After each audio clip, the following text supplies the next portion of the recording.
प्रभु का कोटि कोटि धन्यवाद करते हैं कि परमेश्वर ने मुझे इस वाणी को बोलने के लिए चुना और प्रभु ने मुझे यहाँ पर खड़ा किया। स्टेज पर पहली बार मैं प्रभु का वचन लेकर उत्साहित कर रहा है कि हम फिर से हम परमेश्वर के वचन को लेकर फिर से हम वो प्रकाशमान हुए उठे और अपने प्रकाश को जो परमेश्वर ने हमारे जीवन में दिया है उसे हम दिखाएं। हालेलुया। हम वचन में जाने से पहले हम प्रार्थना करेंगे। हमारे बीच में दीदी है प्रभु की दासी, वो हमारी प्रार्थना करें। Hallelujah, thank you Holi spirit. खुदा बाप हम धन्यवाद देते हैं प्रभु तेरा अद्भुत प्रेम के लिए। प्रभु जी, प्रभु आज जितने प्रीचर जिनको तूने अपने वचन के सुसमाचार के लिए आज खड़ा किया है प्रभु, सब पर तेरा अनुग्रह है प्रभु जी। हर एक जन पर प्रभु तेरा आत्मा बल से उतरे और तेरे वचन का सही प्रकाशन जो तू आज अपने कलीसिया से कहना चाहता है प्रभु, वो उनके मुख से होकर तू बोल प्रभु यीशु। मीता के लिए प्रभु प्रार्थना करते प्रभु, सिस्टर मीता को अपने अनुग्रह में, अपने आत्मा का अभिषेक में भर और प्रभु जी बिल्कुल प्रभु बोल्ड होकर तेरी आत्मा से भर कर प्रभु जी तेरे वचन का प्रचार करें। हम धन्यवाद देते एक बार फिर से, हमारा हृदय धन्यवाद से भरे हुए हैं प्रभु यीशु नाम में, आमीन आमीन। हालेलुया। हमने यहाँ पर पढ़ा अभी लूका उसका 23 अध्याय 1 से हम लोगों ने पढ़ा, लेकिन मैं देखूंगी लूका उसका 23 अध्याय का 34 पद। कोई भी पढ़ दे। तब यीशु ने कहा, हे पिता इन्हें क्षमा कर, क्योंकि ये जानते नहीं कि क्या कर रहे हैं। और उन्होंने चिट्ठियां डालकर उसके कपड़े बांट लिए। हालेलुया। ये प्रभु यीशु मसीह की क्रूस पर ये पहली वाणी थी जो प्रभु ने उस क्रूस पर कहा कि हे पिता तू इन्हें क्षमा कर, क्योंकि ये नहीं जानते कि ये क्या कर रहे हैं। मैं बताऊंगी कि आखिर प्रभु ने इस शब्द को उस सातों वाणी में पहला शब्द क्यों कहा और इस शब्द का मतलब क्या है, मैं इस वचन को लेकर आप लोगों के सामने बांटूंगी। लेकिन उससे पहले मैं आप लोगों को बताऊंगी कि प्रभु ने आखिर इस वचन को क्यों कहा कि हे पिता तू इनको क्षमा कर। उससे पहले हम देखेंगे कि प्रभु यीशु मसीह कल के दिन हम लोगों ने देखा कि किस प्रकार प्रभु के मेज में हम जब शामिल होते हैं, प्रभु ने किस प्रकार अपने चेलों को साथ लेकर उसने प्रभु के मेज को बांटा, अपने बदन और अपने लहू को बांटा और किस प्रकार प्रभु ने अपने बदन को और अपने एक दाखरस को लेकर और एक रोटी को लेकर उसने प्रार्थना करके कहा, ये मेरी बदन और ये मेरा लहू है जो ये नई वाचा है। हालेलुया। कल हम लोगों ने देखा और प्रभु का बहुत ही धन्यवाद कि कल इतना तूफान होने पर भी, इतना बारिश होने पर भी प्रभु ने हमें अपने उन सारे नियमों को करने में हमारी सहायता मदद की और वो धैर्य दिया हम सबको कि हम लोगों ने परमेश्वर के उससे महान काम को कर सके। प्रभु का कोटि कोटि इसके लिए धन्यवाद। और कल के दिन देखा हम लोगों ने कि किस प्रकार प्रभु ने उस मेज को चेलों को देता है और फिर उसके बाद हम लोगों ने ये भी देखा कि किस प्रकार प्रभु अपने चेलों के सामने अपने आप को एक नम्र और नमूना बनकर दिखाता है, चेलों के पैर को धोकर और कहता है कि जैसा मैंने किया है वैसा ही तुम भी एक दूसरे के सामने क्या बनो, नमूना बनकर खड़े रहो। हालेलुया।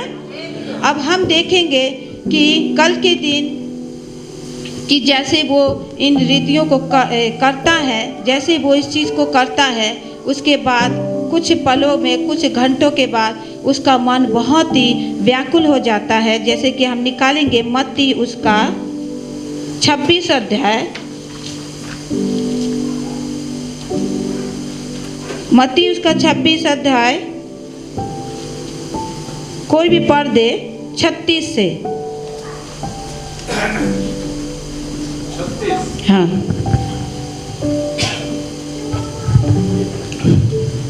और वहां बैठकर उसका पहरा देने लगे और उसका दोस्त पद उसके सिर मत्ती 26 अध्याय का 36 पद से।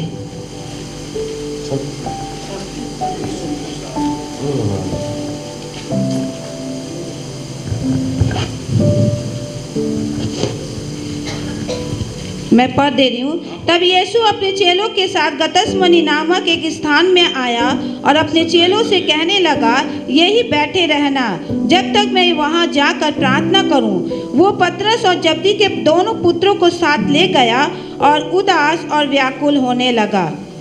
यीशु यहाँ पर हम देखते हैं कि जैसे ही वो ये प्रभु भोज देकर और वो उसके बाद वो कुछ पलों में, कुछ घंटों के बाद, कुछ समय के बाद उसका मन बहुत ही व्याकुल होता है और वो अपने चेलों को कहता है कि तुम यही रहना और मैं जाकर गतसमनी बाग में जाकर मैं प्रार्थना करने जाता हूँ और तुम यहीं पर ठहरे रहना। क्योंकि प्रभु कुछ पलों के लिए वहाँ पर उसका मन बहुत ही व्याकुल हो गया था।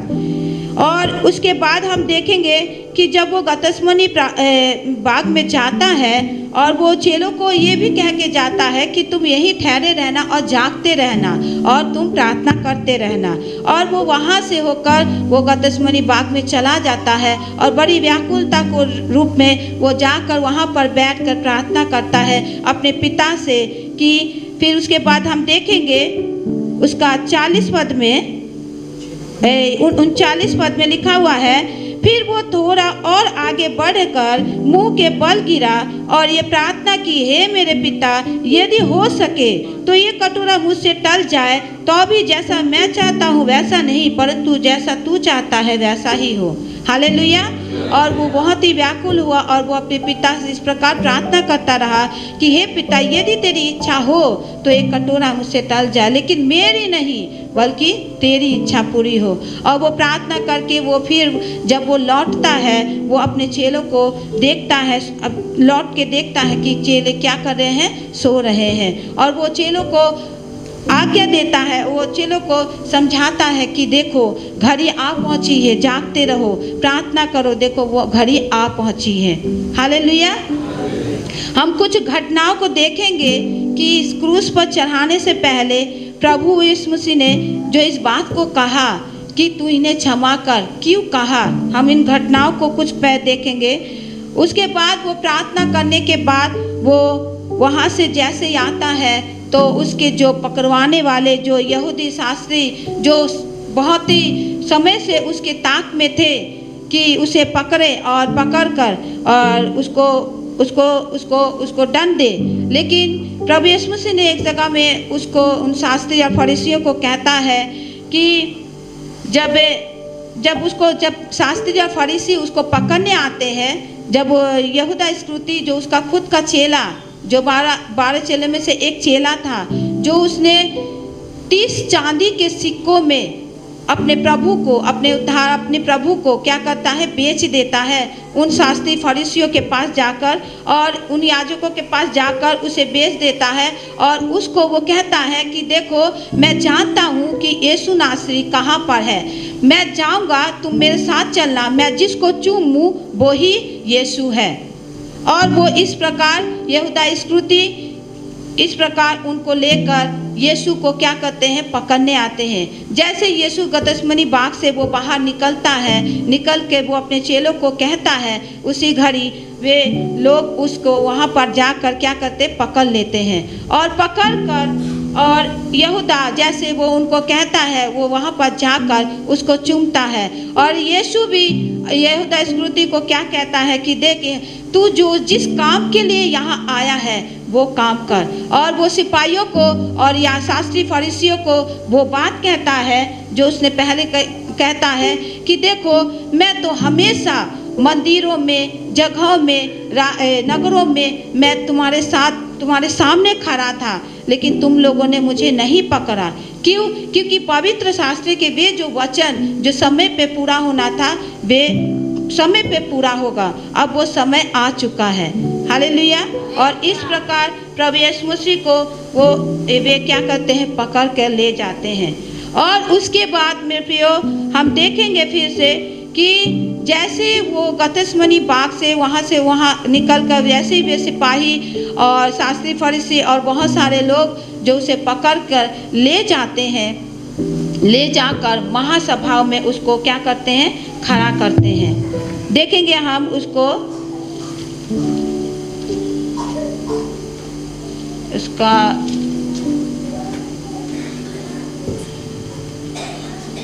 लूका उसका 23 अध्याय में हम फिर आएंगे।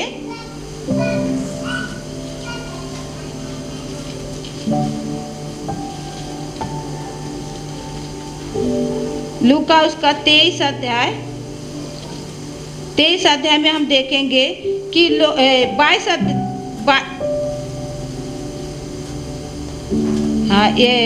अध्याय का उसका 63 पद कोई पढ़ दे, 63 और 63 से 65। जो मनुष्य यीशु को पकड़े हुए थे वे उसे ठट्ठा में उड़ाकर पीटने लगे और उसकी आंखें ढांक कर उससे पूछा, भविष्यवाणी करके बता कि तुझे किसने मारा। और उन्होंने बहुत सी और भी निंदा की बातें उससे विरोध में कही। जब दिन हुआ तो लोगों बस इतना ही।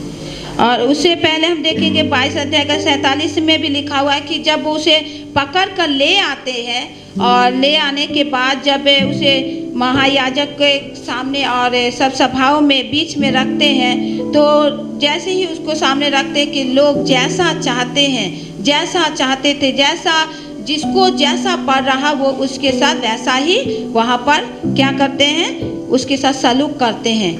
लिखा है, मैंने पतरस का उससे पहले कि 54 पद से भी हम देखेंगे कि पतरस का इनकार, लेकिन मैं ये इस बात को नहीं जाऊंगी।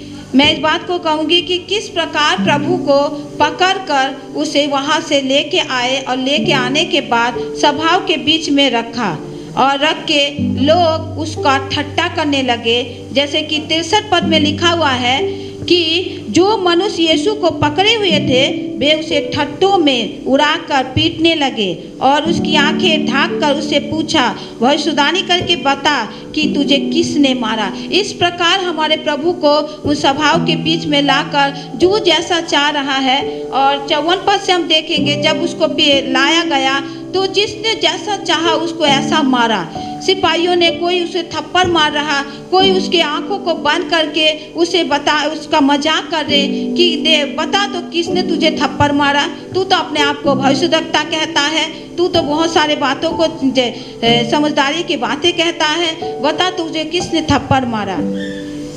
और उसे ठट्टों में उड़ाया गया। और भी हम यदि इस वचन को देखेंगे कि किस प्रकार उसके बाद लोगों ने जब उसका ठट्टों में उड़ाया, उसका मजाक उड़ाया, उसके बाद लोग महासभा में लेके आए। फिर महासभा के बाद जब उसको लेके आए तो उन्होंने कहा कि हम इसे पिलातुस के पास लेके जाएंगे। और फिर उसके बाद यीशु को फिर वे पिलातुस के पास लेके जाते और पिलातुस के पास जैसे वे लेके जाते हैं तो पिलातुस उनसे कहता है कि क्या ये यहूदी है। फिर यीशु से कहता, क्या तू यहूदी है? तो फिर वो जब कहता है कि जहाँ ये यहूदी है, तब वो फिर कहता है ये तो हेरोदेस के राजा, ये यहूदी है, इसलिए इसका फैसला हेरोदेस राजा करेगा। इस प्रकार वो फिर यीशु को लेकर फिर वे हेरोदेस राजा के पास जाते हैं। और हेरोदेस राजा फिर यहाँ पर हम उसका लूका उसका 23 अध्याय उसका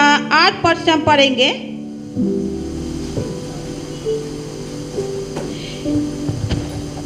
लूका उसका 23 अध्याय 8 पद से हम पढ़ेंगे। हेरोदेस यीशु को देखकर बहुत ही प्रसन्न हुआ, क्योंकि वो बहुत दिनों से उसको देखना चाहता था, इसलिए कि उसके विषय में सुना था और उससे कुछ चिन्ह देखने की आशा रखता था। वो उससे बहुत सी बातें पूछता रहा, पर उसने उसको कुछ भी उत्तर न दिया। प्रधान याजक और शास्त्री खड़े हुए तन मन से उस पर दोष लगाते रहे। तब हेरोदेस ने अपने सिपाहियों के साथ उसका अपमान करके ठट्ठों में उड़ाया और भड़कीला वस्त्र पहनाकर उसे पिलातुस के पास लौटा दिया। उसी दिन पिलातुस और हेरोदेस मित्र हो गए। इससे पहले वो एक दूसरे के बैरी थे। पिलातुस बस यहाँ पर लिखा हुआ है कि जब हेरोदेस के पास लेके गया तो हेरोदेस को उसकी बहुत अपेक्षा थी कि आखिर वो यीशु नासरी कौन है जिसके बारे में मैं इतना सुनता हूँ, जिसके बारे में कभी शास्त्री, कभी फरीसी, कभी याजक आके मुझे कहते रहते हैं कि किस प्रकार कौन है आखिर वो यीशु नासरी, मैं उसको देखना चाहता हूँ। लेकिन कभी भी उसकी भेंट यीशु से नहीं हुई, क्योंकि उस समय वो समय नहीं था। समय अब पूरा हुआ कि जब यीशु को हेरोदेस के पास लाया गया और हेरोदेस राजा ने जब उसे देखा और उसे कहा कि मैं तेरे खोज में मैं तुझसे मिलने की बहुत आस रखता था, और ये उससे बहुत सी बातें पूछता रहा और पर उसने उसको कुछ भी उत्तर ना दिया। लिखा है कि उसने कुछ भी बातों का उत्तर नहीं दिया। लेकिन 11 पद में लिखा है कि हेरोदेस क्या किया, हेरोदेस ने अपने सिपाहियों के साथ उसको बहुत ठट्टों में उसका ठट्टा उड़ाया और कहने लगा कि और ठट्टों में उड़ाया और भड़कीला वस्त्र पहनाकर उसे पिलातुस के पास फिर भेज दिया। फिर हेरोदेस राजा ने क्या किया, उसको वो वस्त्र पहनाकर भड़कीला वस्त्र पहनाकर उसको फिर से उसने क्या किया, पिलातुस के राजा के पास भेज दिया। और फिर उसे यीशु को लेकर जो इतना दर्द मैं उसको बताऊंगी, लेकिन फिर उसको लेकर फिर वे पिलातुस के पास गए। पिलातुस के पास जाकर उससे लोग विनती करने लगे कि इसे मृत्यु दंड दे। इसी प्रकार हम जब देखेंगे कि 7 बार प्रभु यीशु मसीह को कोर्ट कचहरी में लेके गए, खड़ा किया गया और उसका फैसला किया गया कि इसे क्या किया जाए। मेरे प्रिय भाई बहनों, इनको मैंने संक्षेप में इसलिए बताया क्योंकि समय भी और भी वाणी है, उनको भी देना है। इस तरह से लोगों ने प्रभु यीशु मसीह को, हमारे उद्धारकर्ता प्रभु यीशु मसीह को लोगों ने पकड़ा और घसीटा। जिसने जो चाहा, किसी ने उसके दाढ़ी को पकड़ के उसको गिराया, किसी ने उसको पीछे से लात मारी, किसी ने थप्पड़ मारा, किसी ने उसके ऊपर थूका और किसी ने उसको मजाक किया, किसी ने उसके ऊपर बहुत सारे बातों को बोल कर उसका मजाक किया। क्योंकि ऐसा उसका ये सब बातें इसलिए होना था क्योंकि लिखा है कि वो जितना भी कुछ लोगों ने उसके साथ उस समय किया और जितना भी शास्त्री फरीसियों ने वहाँ पर, उस सिपाहियों ने, उन लोगों ने वहाँ पर, बहुत सारे ऐसे लोग थे जिन्होंने प्रभु के चमत्कारों को भी देखा था।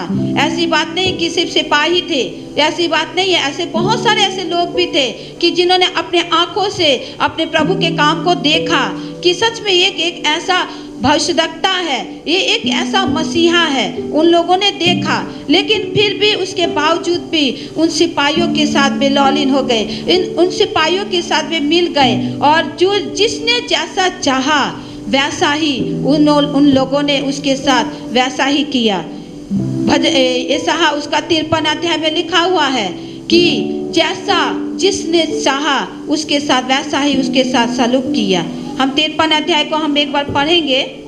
ऐसा 53 अध्याय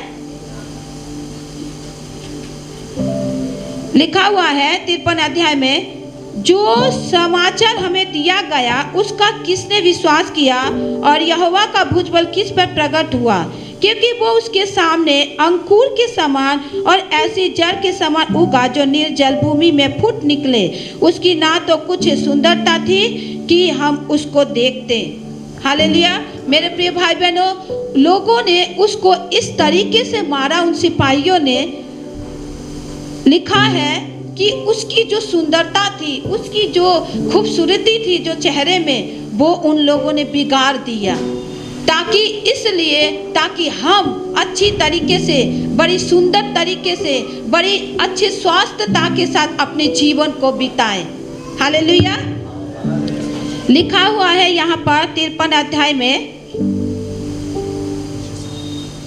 कि उसकी ना तो कुछ सुंदरता थी कि हम उसको देखते और ना उसका रूप ही हमें ऐसा दिखाई पड़ा कि हम उसको चाहते। मेरे प्रिय भाई बहनों, उसके मुंह का दशा पूरा बिगाड़ दिया गया, उसको इस तरीके से मारा गया, उसके सिर पर कांटों का कांटा, वो कांटों का मुकुट पहनाया गया। और किस रीति से पहनाया गया, जब उन लोगों से वो कांटों का मुकुट नहीं पहना सके, तो उन लोगों ने भाले निकाल कर उन लोगों ने उन बालों को निकाल कर उन लोगों ने जैसा चाहा उसको ऐसा ही चुबा कर उसको पहनाया। मेरे प्रिय भाई बहनों, उसकी सारी सुंदरता जो उसके चेहरे में थी वो हमारे लिए वो उसने गवा दी, ताकि हम स्वस्थ रहे, हम अच्छे रहे। यहाँ लिखा हुआ है, जब मैं इस वचन को पढ़ रही थी, मैं रात को जब इसकी स्टडी कर रही थी, तो मैंने परमेश्वर के प्रेम को, उसके प्रेम को जब मैंने उसको आजमाया कि प्रभु तूने हमसे इतना प्यार किया, इतना प्रेम किया। जब मैंने उसकी क्रूस के बातों को स्मरण किया, तो मुझे बहुत ही, मैं इस बात को गौर करने लगी कि प्रभु तूने हमारे लिए तुझे कितनी वेदनाएं, कितने दुखों को सहना पड़ा। लेकिन मेरे प्रिय आखिर क्यों? क्योंकि वो हमसे, मेरे प्रिय भाई बहनों, बहुत प्रेम करता है। और हम इस प्रेम के बारे में सालों साल सुनते आए हैं कि हमारा प्रभु हमसे बहुत प्रेम करता है, लेकिन फिर भी हम क्या करते, उसके प्रेम को भूल जाते हैं। फिर भी हम क्या कर रहे हैं, उसके क्रूस के, उसके दुखों को जो उसने हमारे लिए सहा, जो उसने हमारे लिए उन सारे दुखों को सहते सहते वो आया, हम उसके प्रेम को भूल गए हैं। मेरे प्रिय भाई बहनों, यहाँ लिखा हुआ है कि उसकी कुछ सुंदरता दिखाई नहीं देती थी। उस समय लोग उसे देखकर मजाक करते थे, लोग उसे देखकर उसको थप्पड़ मारते थे, उसके ऊपर थूक कर चले जाते थे। है अपने आप को भविष्यद्वक्ता कहता है, अपने आप को मसीहा कहता है, देख क्या है तेरा, लोग उसे, लेकिन वो लिखा हुआ है उसके 53 अध्याय के, इसलिए उसने कहा कि वो जो बातें, जो पाप और जो शराब हमारे ऊपर है, वो उसने अपने ऊपर लिया, इसलिए क्योंकि उसने सहा, क्योंकि वो हमसे बहुत प्रेम करता है। लिखा है कि वो चुपचाप सहता रहा, वो चुपचाप वो सारे बातों को सुनता रहा जो लोग उसको ठट्टों में उड़ा के कह रहे थे। उसका हम देखेंगे 7 पद में, यशायाह 53 का 7 पद में लिखा हुआ है, वो सताया गया तो भी वो सहता रहा और अपना मुंह ना खोला। जिस प्रकार भेड़ बद होने के समय और भेड़ी ऊन कतरने के समय चुपचाप शांत रहती है, वैसे ही उसने भी अपना मुंह ना खोला। हालेलुया। उसने इसलिए अपना मुंह नहीं खोला मेरे प्रिय भाई बहनों, क्योंकि उसको हमें छुटकारा देना था, हमें हमारे सारे पापों से, वो जो पाप जिस कारण हम परमेश्वर से दूर हो गए थे, उस अदन की वाटिका में जो हवा और आदम ने जिस प्रकार उस फल को खाने के बाद, परमेश्वर की आज्ञा का उल्लंघन करने के बाद, जो पाप के कारण, जिस पाप के कारण जो संबंध हमारे परमेश्वर से जो दूर हो गया था, जो नाता, जो मेल मिलाप जो हम टूट गया था, वो चीज फिर से वो मेल मिलाप कराने, वो हमारे पिता परमेश्वर से हमारा मेल मिलाप उस परमेश्वर से कराने के लिए वो चुपचाप वो सारे चीज़ों को सहता रहा, क्योंकि वो हमें उन सारे पापों से, उन सारे श्रापों से जो हमारे ऊपर है, वो सब कुछ हमारे ऊपर है, वो तोड़ कर, और वो उस क्रूस पर उसने अपने आप को बलिदान करके ये जताया कि मैं तुझसे बहुत प्रेम करता हूँ। हालेलुया। और इस प्रकार लिखा हुआ है, जैसे ऊन कतरने के समय भेड़ जैसे चुपचाप खड़ी रहती है, वैसे ही हमारा यीशु चुपचाप खड़ा रहा। जब हेरोदेस उसका मजाक करने लगा कि तू बता, जब लोग उसके कहने लगे तू बता कि तुझे किसने समाचार दिए के थप्पड़ मारा, तुझे किसने थप्पड़ मारा, किसने तुझे ऐसा किया। लेकिन मेरे प्रिय भाई बहन, ये सब चीज़ वो चुपचाप सहता रहा। क्यों? इसलिए क्योंकि वो हमसे बहुत प्रेम करता है। और आज हम इस सातों वाणी के द्वारा हम देखेंगे कि किस प्रकार यीशु ने हमसे प्रेम किया और उन सारे दुखों को वो सहते सहते वो उस क्रूस पर सहकर और उसने हमारे लिए एक जैवन जीवन को दिया। हालेलुया। और इस प्रकार 53 अध्याय में जैसे लिखा है कि वो हर दुखों को वो सहता रहा, ताकि हम उन सारे पापों से मुक्ति पाए, उन सारे रोगों से छुटकारा पाए। उसको 39 कोड़े मारे गए, क्यों? इसलिए ताकि हम चंगे रहे। हालेलुया। और इस प्रकार वो उस क्रूस की वो वहाँ पर चुपचाप सहता रहा और लोगों ने जैसा चाहा उसके साथ वैसा ही किया। और उसके बाद पिलातुस के पास जब लाकर उसे खड़ा किया तो लोग चिल्ला चिल्ला कर कहने लगे कि इसे क्रूस पर चढ़ाओ। मैं सोच रही थी कि आखिर लोग ऐसा क्यों कर रहे थे? क्या लोगों ने परमेश्वर की भलाई के काम को नहीं देखा? क्या प्रभु जब उस किसी को चंगा कर रहा था, क्या उन लोगों ने नहीं देखा कि उसने तो लोगों को, जो अंधे थे उनको देखने की दृष्टि दी, जो गूंगे थे उनको बोलने की शक्ति दी। उसने तो ऐसा कोई गुनाह ही नहीं किया था कि उसे कोई मृत्यु दंड दिया जाए। मेरे प्रिय भाई बहनों, लेकिन प्रभु का वचन कहता है कि वो इसलिए सहता रहा, इसलिए चुपचाप हो रहा, ताकि हम प्रभु के साथ हमारा मेल मिलाप, हमारे पिता परमेश्वर के साथ फिर से वो मेल मिलाप हो जाए, फिर से हम वो प्रेम में आ जाए। हालेलुया। और इसीलिए वो उन सारे बातों को, उन सारे दुखों को वो सहता रहा। हालेलुया। मेरे प्रिय भाई बहनों, हम लोगों ने इस वचनों को सालों साल सुनते आए हैं कि किस प्रकार 7 बार प्रभु को कोर्ट में पेश किया गया और किस प्रकार उसे मृत्यु दंड दिया गया। जब पिलातुस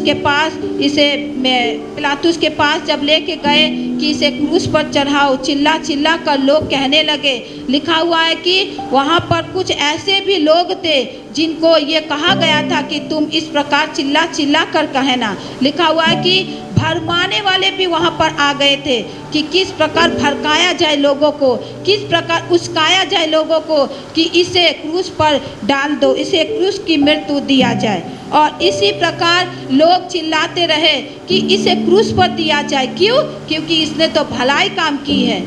मैंने जब देखा इस बात को कि हमारे प्रभु ने इतने प्रकार की भलाई को किया, इतने प्रकार की भलाई को किया, क्या वहाँ पर कुछ ऐसे लोग नहीं थे कि जिन्होंने परमेश्वर की भलाई को नहीं देखा था? क्या उन लोगों ने, उसमें से कोई ऐसे लोग नहीं थे कि जिन्होंने परमेश्वर को, जो मुर्दे थे और उनको जिलाते हुए देखा? ऐसे कितने लोग हैं कि जिन्होंने देखा कि बहुत सारे लोग, भाई बहन, जो बाइबल में लिखा हुआ है कुछ लोगों का कि जो कोढ़ी थे, जिन्हें लोग तुच्छ जानते थे, लोग जिन्हें छूना नहीं पसंद करते थे, प्रभु यीशु खुद वहाँ पर जाकर उनको शुद्ध करता है। और क्या उन लोगों ने उन भलाई कामों को नहीं देखा? मेरे प्रिय भाई बहनों, जब मैं इन बातों को गौर करने लगी कि सच में एक की कोई दोष नहीं पाया गया, जैसे 53 अध्याय में लिखा हुआ है ऐसा कि उसके अंदर कोई दोष नहीं पाया गया, फिर भी लोगों ने जैसा पाया उसके साथ वैसा ही सलूक किया। कोई दोष नहीं था, फिर भी लोगों ने उसे मृत्यु दंड दिया। इसलिए मेरे प्रिय भाई बहनों, क्योंकि उसने वो मृत्यु की दंड इसलिए उसको दिया गया, वो मृत्यु इसलिए उस क्रूस पर उसने अपनी जान को इसलिए दिया कि ताकि हम उन सारे पापों से, उन सारे श्रापों से छुटकारा पाकर हम अपने पिता परमेश्वर से फिर से वो मेल मिलाप का वो जो संबंध वो हमसे, हमारे साथ फिर से जुड़ जाए। हालेलुया। और इसी प्रकार मेरे प्रिय भाई बहनों, पिलातुस के सामने जब पेश किया जाता और उसे मृत्यु दंड दिया जाता, तब पिलातुस के सामने जब लाया जाता है तो उसकी पत्नी भी आकर उसे कहती है कि देखो इस मनुष्य के विषय में मुझे सौंपना आया है कि इसके विषय में इस मनुष्य के विषय में मुझे सौंपना आया है। पिलातुस को जब उसकी वाइफ उसकी पत्नी उसको कहती है कि ऐसा व्यक्ति है, तब पिलातुस जाकर नीचे जाकर लोगों के चिल्लाने के कारण, लोगों के डर के मारे कि अब यदि मैंने लोगों की इच्छा ना पूरी की, यदि लोगों की इच्छा ना पूरी की तो लोग अपनी कुर्सी के चलते और अपने जगह के चलते उसने क्या किया, अपने प्रभु जो लोगों ने चाहा कि इसे क्रूस पर डाल दिया जाए, और पिलातुस ने जाकर एक कटोरे में अपने हाथों को धोकर कहा कि इससे मेरा, लिखा हुआ है कि पिलातुस ने अपने हाथ को धोया और फिर से उसको वो मृत्यु दंड दिया कि इसे वो क्रूस पर चढ़ाया जाए। मेरे प्रिय भाई बहनों, हम इस वचन के द्वारा हम देखते हैं कि प्रभु किस प्रकार अपने सारे उस दर्दनाक को सहता रहा, किस प्रकार उसने हमारे लिए उन सारे दुखों को सहा और सहता रहा। लोगों ने जैसा चाहा वैसा ही उसके साथ किया और लोगों ने और प्रभु यीशु ने हमारे लिए वो सारे दुखों को सहा। और उस क्रूस पर जब उसे उस गुलगुता पहाड़ पर उसको जो एक उसके कांधों पर देकर और उसे लेके गए। और मेरे प्रिय भाई बहनों, जब उसे उस गुलगुता पहाड़ पर ले गया वहाँ पर वो ऐसे ही नहीं, उसे तब भी वे मारते ही रहे।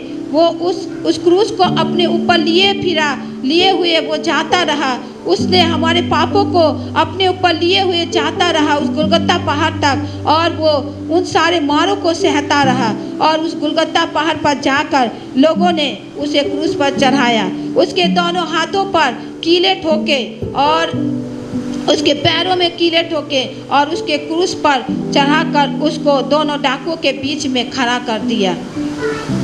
मेरे प्रिय भाई बहनों, वहाँ पर भी प्रभु यीशु मसीह उन सारे दर्द को, उन सारे दुखों को भुलाकर फिर भी वो उसी नज़र से देखता है जिस नज़र से उसने हमें बनाया था।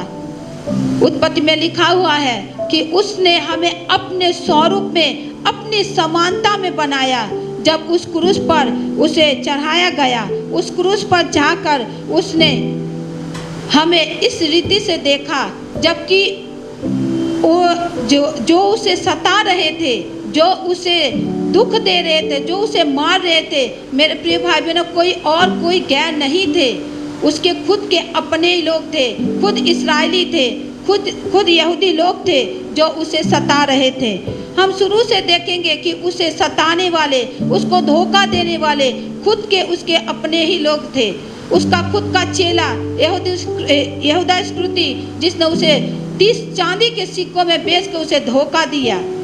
उसके खुद के लोग, जिसको परमेश्वर ने अपनी नीच संतान वो कहता है, और उसके खुद के ही लोग उसे सताते रहे और उसे मारते रहे। और उस क्रूस पर दंड देने को भी उसी के खुद के लोगों ने ही पुकार कर कहा कि इसे क्रूस पर डाल दिया जाए। मेरे प्रिय भाई बहनों, उस क्रूस पर जब उसे चढ़ाया गया, लिखा हुआ है कि वो उन सारे कष्टों को सहता रहा और भुला कर भी फिर भी वो अपने पिता से इस प्रकार आह्वान देता है, फिर इस प्रकार पुकारता है, बड़ी धीमी आवाज़ से कहता है, हे पिता तू इनको माफ़ कर, क्योंकि ये नहीं जानते कि ये क्या कर रहे हैं। आज हमें यदि कोई मारता है तो हम तो गुस्से में खड़े हो जाते हैं। हम अपने आप को मसीह कहते हैं, हम अपने आप को बहुत कुछ ऐसे कहते हैं कि हम बहुत धर्मी हैं, लेकिन यदि हमें कोई मारता है तो हम गुस्से में आ जाते हैं। लेकिन मेरे प्रिय भाई बहनों, यदि हमारे अपने हमें ठेस पहुंचाते हैं तो हम उसे क्या करते, माफ़ नहीं करते। लेकिन इस क्रूस की कथा में हमारे प्रभु ने ये दर्शाया कि हमें किस प्रकार अपने लोगों को, अपने उन सारे लोगों को माफ़ करना है, उनसे प्रेम करना है, जैसे हमारे प्रभु ने किया। हम शुरू से देखे हैं कि किस प्रकार प्रभु ने हमसे ऐसा प्रेम किया कि उसने उन सारे चीज़ों को, उन सारे दुखों को अपने ऊपर सहता रहा। और उस क्रूस पर बड़ी धीमे की आवाज़ से अपने पिता से निवेदन करता है, हे पिता इनको तू माफ़ कर। जब लोगों ने उसे थप्पड़ मारा, क्या उसे याद नहीं था जब लोगों ने उसे मारा? लिखा हुआ है कि वो यीशु खुद अपने चेलों को कहता है कि मैं अपने दूतों को क्या अपने पिता से कहूँ कि मेरे लिए विनती करूँ, क्या मेरा पिता मेरे लिए दूतों की पलटन को ना भेजेगा? मेरे प्रिय भाई बहनों, उसके पास वो अधिकार था कि वो कुछ भी कर सकता था, लेकिन जैसे लिखा हुआ है यिर्मयाह 53 अध्याय में कि जैसे एक भेड़ ऊन कतरने के समय चुपचाप खड़ी रहती है, वो उन सारे दर्दों को सहती है। मेरे प्रिय भाई बहनों, उसी प्रकार यीशु उन सारे दर्दों को सहता रहा। हालेलुया। किस लिए? क्योंकि उसने हमसे प्रेम किया, उसने हमसे बहुत मोहब्बत की। उसके प्रेम को मेरे प्रिय भाई बहनों ना ठुकराए। जब भी हमें उस क्रूस हम हमेशा उस क्रूस को याद रखें कि यीशु ने हमसे किस प्रकार प्रेम किया। मेरे प्रिय भाई बहनों, जब यीशु ने उस निवेदन को कहा कि हे पिता तू इनको माफ़ कर, मैं सोचने लगी कि लोगों ने जैसा इसके साथ प्रभु के साथ किस प्रकार, कोई अपने, कोई गैर नहीं, कोई बाहर के लोग भी नहीं, खुद के अपने लोग उसको सताते रहे, खुद के अपने लोगों ने उसका मजाक उड़ाया। उन लोगों ने जिन्होंने खुद खड़े होकर प्रभु के भलाई के कामों को देखा, फिर भी उन्हीं लोगों ने उसको मारा कूटा, जैसा जिसने पाया वैसा उसको कहा कि उसके साथ सलूक किया। मेरे प्रिय भाई बहनों, फिर भी यीशु अपने पिता से कहता है, पिता तू इनको माफ़ कर। इस वचन के द्वारा हम क्या सीखते हैं मेरे प्रिय भाई बहनों? इस वचन के द्वारा हम ये सीखते हैं कि उसने हमें माफ़ किया। मत्ती में लिखा हुआ है, जब प्रभु यीशु मसीह के चेलों ने कहा हे पिता तू हमें प्रार्थना करना सिखा, और यीशु ने उन्हें प्रार्थना करना सिखा। लेकिन मत्ती उसका 6 अध्याय का 14 पद और 15 पद में लिखा हुआ है, लास्ट में वो एक बात को कहता है कि तुम प्रार्थना करो। लेकिन उसके बाद ये भी लिखा है कि जैसे मैंने तुमको माफ़ किया है वैसे ही तुम भी अपने लोगों को एक दूसरे को माफ़ करो। मेरे प्रिय भाई बहनों, ये पहली वाणी है जो हम सालों से सुनते आए हैं कि हमें माफ़ करना है। क्षमा आखिर किसको दर्शाता है मेरे प्रिय भाई बहनों? क्षमा का कटिबंधी है प्रेम। क्षमा एक प्रेम को दर्शाता है जो खुद परमेश्वर प्रेम बनकर इस धरती पर आकर उसने हमारे सामने एक नमूना बनकर दिखाया कि जैसा प्रेम मैंने किया वैसा प्रेम तुम भी करो, जैसे माफ़ मैंने किया वैसे माफ़ तुम भी करो। मेरे प्रिय भाई बहनों, उस क्रूस पर अपने पिता से वो निवेदन करता है कि तुम इन्हें माफ़ करो। मेरे प्रिय भाई बहनों, उसको सताने वाले कोई और नहीं थे, उसके अपने ही लोग ही थे।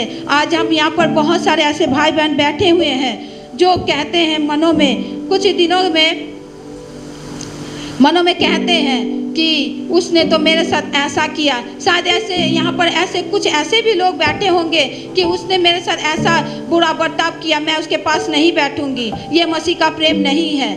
हमें यहाँ पर प्रभु के भवन में ये बैठने को ये मौका मिला है मेरे प्रिय भाई बहनों। हमें ये मौका है इस संसार में रहकर कि अपने प्रभु के स्वभाव को प्रकट करें। हमें दिखाना है लोगों को कि हमारा मसीह एक प्रेमी परमेश्वर है। हमारा मसीह वो है जिसने सबसे प्रेम किया। उसके स्वभाव को हमारे चाल चलन के द्वारा दिखाना है मेरे प्रिय भाई बहनों। हम ही हैं वो लोग कि हम कैसे अपने मसीह को चाल चलन को लोगों को दिखाएं। हमारे ही जरिए से लोग जानेंगे कि मसीह कौन है।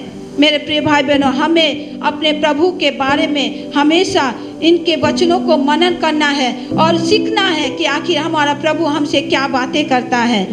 परमेश्वर की पवित्र आत्मा हमें हमारे हर पल हमारी अगुवाई करता है और उस वचन के अनुसार जो उसने उस क्रूस पर कहा, हे पिता इनको तू माफ़ कर। हम यहाँ पर जितने जन बैठे हैं, क्या हम एक दूसरे को पूछ सकते हैं कि आज के दिन या हम सालों से या महीनों से या कुछ दिनों से जिसके साथ भी जिन्होंने भी अपनों ने हमारे साथ बुरा किया है, क्या हम उसको माफ़ कर रहे हैं? मेरे प्रिय भाई बहनों, यदि हमने उन लोगों को माफ़ नहीं किया तो मेरे प्रिय भाई बहनों, आज वो मौका है कि हम अपने आप को प्रभु के सामने, हम अपने मसीह को उनके सामने अपने मसीह का स्वभाव प्रकट करें, उनको माफ़ करें। मेरे प्रिय भाई बहनों, हम यीशु को देखें कि यीशु हमारा पिता परमेश्वर, जिसने लिखा हुआ है फिलिपी उसका 2 अध्याय में उसका 5 पद में लिखा है कि जैसा मेरा स्वभाव है वैसा तुम्हारा भी स्वभाव हो। और हमारा प्रभु का स्वभाव यही है कि यीशु का ये इच्छा यही है कि जैसा मैं हूँ वैसा तुम भी बनो। यदि यीशु हमें माफ़ करता है तो हमें भी एक दूसरे को माफ़ करना है। कुछ दिनों से मुझे नहीं मालूम था ये वाणी मुझे मिलेगी। कुछ दिनों से मेरा प्रभु इन्हीं दिनों से मुझे गुजार रहा था। मैं इन चीज़ों को नहीं समझ पाई। भाई स्टीफन ने एक प्रचार किया था क्षमा के ऊपर। उस दिन से लेकर प्रभु ने मुझे उन घड़ी में, उन सब जगहों में, उन सब बातों में लेके गया। मुझे नहीं मालूम था, मुझे बाद में इन बातों को स्मरण आया, आखिर ये वाणी मुझे क्यों बोलना था। कुछ दिनों से मैं प्रभु के इस प्रकार कुछ उलझनों में और कुछ समस्या में अपने ही लोगों के बीच में फंसी हुई थी। लेकिन उससे पहले मुझे प्रभु ने इन वचनों को दे दिया था कि हमें किस प्रकार माफ़ करना है। लेकिन इस वचन को देने के बाद उस वचन को मैंने कुछ दिन ही याद रखा, लेकिन उसके बाद मैं भूल गई। लेकिन जब समस्या मेरे ऊपर आई तब मुझे वो वचन फिर से याद आया, जैसे स्टीफन भाई ने यहाँ पर कहा था कि क्षमा वैसा नहीं होता है कि कह दिया कि जा तू मैंने तुझे क्षमा कर दिया। ऐसा नहीं मेरे प्रिय भाई बहनों, क्षमा करने का मतलब ये है कि मैंने तुम्हें क्षमा किया और मैंने इसकी चर्चा किसी दूसरे के सामने नहीं की। और जब मैंने इस बात को देखा कि जब मेरे साथ ऐसा हुआ, कुछ दिन पहले मेरे बच्चों को किसी ने श्राप दिया था, लेकिन मैंने उस चीज़ को जब मैंने सुना, कुछ पल के लिए मुझे भी गुस्सा आया, कुछ पल के लिए मुझे गुस्सा भी आया और दुख भी लगा। लेकिन मैंने जब प्रभु के क्रूस को देखा, कुछ पल के लिए गुस्सा आया और मैंने उसकी चर्चा की। लेकिन फिर मैंने प्रभु को कहा, प्रभु मैंने उन्हें माफ़ कर दिया। लेकिन बाद में मैं जाकर फिर वही चर्चा करी, फिर मुझे वो बात स्मरण आई जो स्टीफन भाई ने कहा था प्रभु के वचन से कि माफ़ी उसको बोलते हैं कि जब हम उसकी चर्चा भी किसी के आगे ना करें। हालेलुया। और जब मैंने इस बात को स्मरण किया तब प्रभु ने मुझे अपने वचन से ये बातें किया। जब मुझे प्रभु ने अपने बारे में दिखाया कि देखो जैसे मैंने माफ़ किया वैसे तुम भी करो। हमें उस नज़र से देखना है जैसे पिता ने हमें उस नज़र से देखा।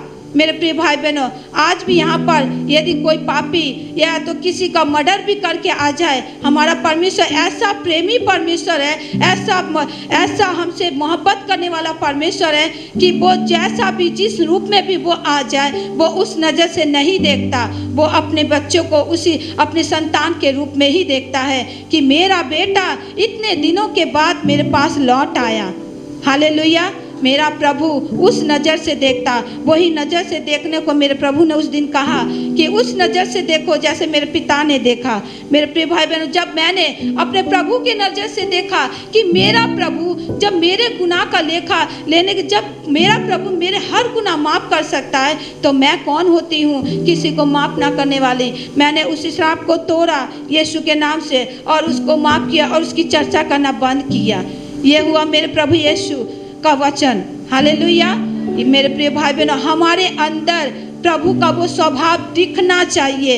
इस क्रूस की सातों क्रूस की वाणी के द्वारा, सिर्फ ये 7 वाणी ऐसे ही प्रभु ने नहीं कहे मेरे प्रिय भाई बहनों, उसने इस 7 वाणी के द्वारा ये दर्शाया कि हम किस प्रकार अपने पिता के राह पर चले, किस प्रकार हम उसके स्वभाव को अपने जीवन में लागू करें।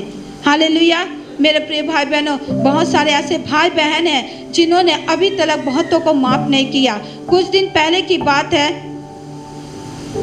एक बहन थी, उसने मुझे बुलाया कि बहन तुम मेरे घर आओ क्योंकि मुझे बहुत ज़रूरत है, तुम एक बार बस मेरे घर पे आ जाओ। मैं जा नहीं सक रही थी क्योंकि उसके घर में शैतान ने इस प्रकार उलझन कर दिया था। एक प्रेम भरा परिवार, एक प्रेम से मसीह के प्रेम से भरा हुआ परिवार, परमेश्वर का भय मानने वाला परिवार, जो इस प्रकार शैतान ने उस परिवार को नष्ट करना चाहा। और उस बहन ने आकर मुझे कहा कि बहन एक बार मेरे घर आ जाओ, बस तुम आ जाओ और समझा दो। और मैं उस प्रकार में इस बहन को कहने लगी मैं आऊँगी, लेकिन मुझे समय नहीं मिला, मुझे पता नहीं चला कि ऐसा क्यों हुआ।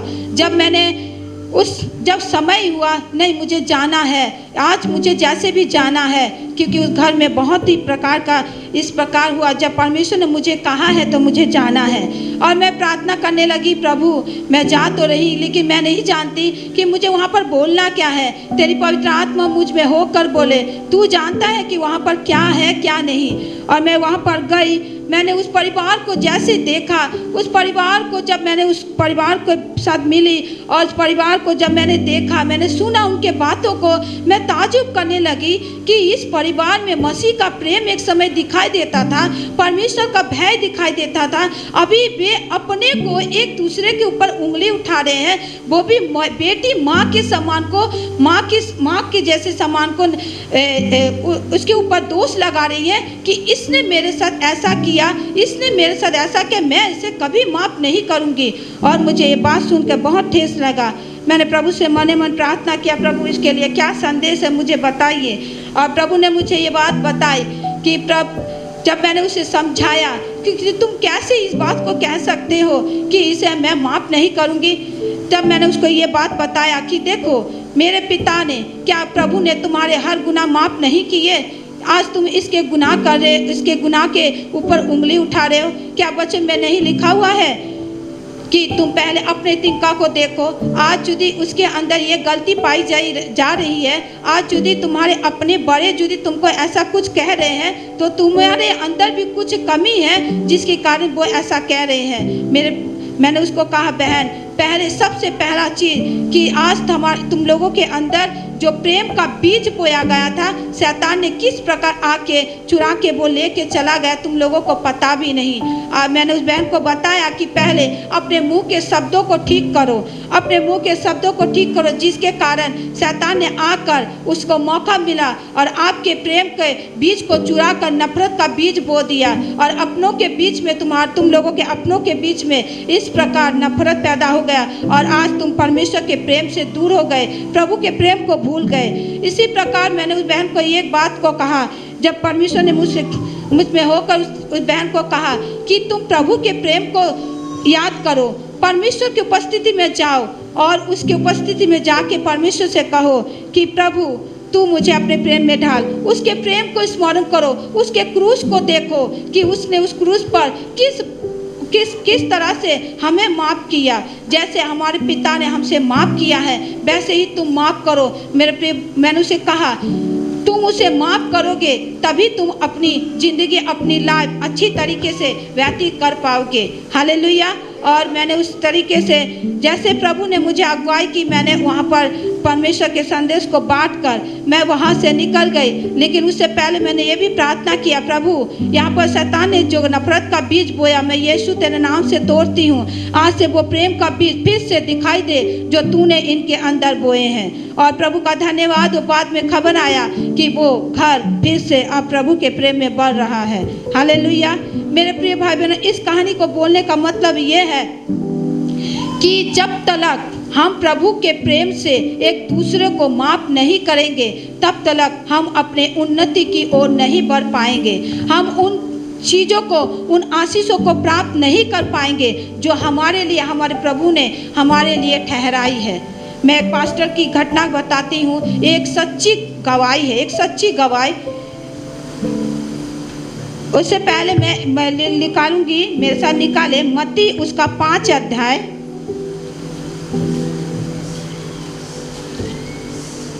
मत्ती उसका 5 अध्याय और उसका 21 से कोई पढ़ दे। मत्ती उसका 5 अध्याय 23 पद और 24 पद कोई पढ़ दे। परंतु मैं तुमसे सत्य यह कहता हूँ कि जो कोई अपने भाई पर क्रोध करेगा वो कचहरी में दंड के योग्य होगा, और जो कोई अपने भाई को निकम्मा कहेगा वह महासभा में दंड के योग्य होगा, और जो कोई कहे अरे मूर्ख वो नरक की आग के दंड के योग्य होगा। इसलिए यदि तू अपनी भेंट वेदी पर लाए और वहाँ तू स्मरण करे कि तेरे भाई के मन में तेरे लिए कुछ विरोध है, तो अपनी भेंट वही वेदी के सामने छोड़ दे और जाकर पहले अपने भाई से मेल मिलाप कर तब आकर अपनी भेंट चढ़ा। हालेलुया। हालेलुया। यहाँ पर लिखा, और इसी तरह से मैंने उस बहन को कहा कि पहले अपने आप को मसीह के प्रेम से भरो और प्रभु उनको उसको माफ़ करो जिन्होंने तुम्हारे साथ बुरा बर्ताव किया है। मान लेते हैं कि तुमको उसने श्राप दिया, मान लेते हैं कि उसने तुम्हारे साथ निंदा की, तुमको बहुत बुरा भला कहा, लेकिन उसको माफ़ करो। कुछ पल के लिए जब हमें भी कोई कुछ कहता है गुस्सा आता है, लेकिन जब हम मसीह की ओर देखते हैं, अपने प्रभु की ओर देखते हैं, तो वही गुस्सा प्रेम में बदल जाता है। हालेलुया। यहाँ पर भी प्रभु यीशु इसी प्रकार कहता है कि यदि हम माफ़ करेंगे, यदि हम एक दूसरे को माफ़ करेंगे, यहाँ भाई का उच्चारण दिया गया, सिर्फ ये वचन भाई के लिए नहीं, हम सब के लिए है, चाहे सास बहू के लिए, चाहे ननद भाभी के लिए। हमारे रिश्तों में जितने प्रकार के एक दूसरे के प्रति रिश्ता है, हमारे अंदर यदि किसी के प्रति कोई विरोध है तो हमें उसको क्या करना है, माफ़ करना है, जैसे पिता ने हमें माफ़ किया है। मेरे प्रिय भाई बहनों, यीशु कहता है कि अपनी भेंट चढ़ाने से पहले तू अपनी जो भेंट लेके आ रहा है उसको वहीं पर पहले रख दे और पहले जाकर उससे मेल कर, जिसके विरोध तेरे अंदर, किसी के भी विरोध में यदि तेरे अंदर कोई नफरत हो, पहले उसको माफ़ कर और उसके साथ मेल मिलाप कर और फिर आकर अपनी भेंट को चढ़ा, तब वो भेंट क्या होगी, ग्रहण होगी। मेरे प्रिय भाई बहनों, हमारे इस वचन के अनुसार हमारा प्रभु इसी प्रकार कहता है कि हमें भी एक दूसरे के पापों को, एक दूसरे के गलतियों को माफ़ करना है। हालेलुया। एक पास्टर की घटना में बोल के समाप्त करूंगी कि लिखा हुआ है कि एक पास्टर की घटना ये है कि एक सच्ची घटना है कि एक पास्टर था जो बिहार में गए थे और एक भाई ने उस पास्टर को इनवाइट किया था और इनवाइट करने के बाद वो पास्टर जब वहाँ पर गया और उस भाई के समस्या को सुना कि आखिर क्या बात है, तो उस भाई ने अपनी सारी समस्या को बताया कि बहुत दिनों से मेरे खेती बाड़ी में कोई फसल नहीं आ रहा है, कोई भी उपजाऊ नहीं आ रहा है, कोई उन्नति, कोई तरक्की मुझे दिखाई नहीं दे रहा है।